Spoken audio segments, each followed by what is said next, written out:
Seorang petani yang bernama John Bell bersama keluarganya sering diganggu oleh makhluk halus. Pada asalnya gangguan ni biasa je. Dia cuma dengar bunyi ketukan, ada dengar suara-suara yang aneh, ada dengar bunyi pada waktu malam dekat luar rumah. Biasa je. Lama kelamaan gangguan ni menjadi semakin teruk.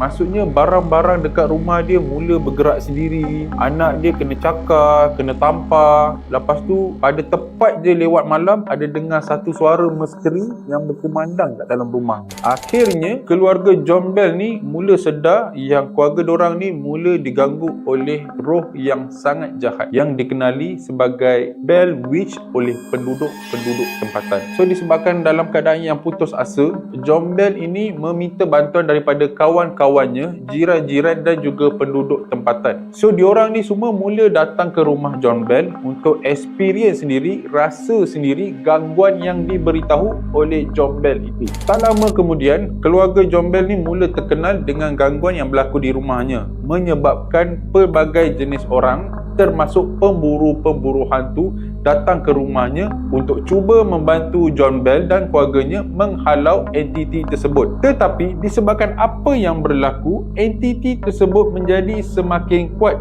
dan mula sukar untuk dihalau. Disebabkan entiti ini semakin kuat, ia mula mengejek dan mengherdik John Bell tersebut. Salah satu dakwaan yang paling mengerikan adalah Bell Witch itu sendiri mempunyai satu dendam peribadi terhadap John Bell, di mana ia akan memastikan John Bell itu sendiri mati di tangannya.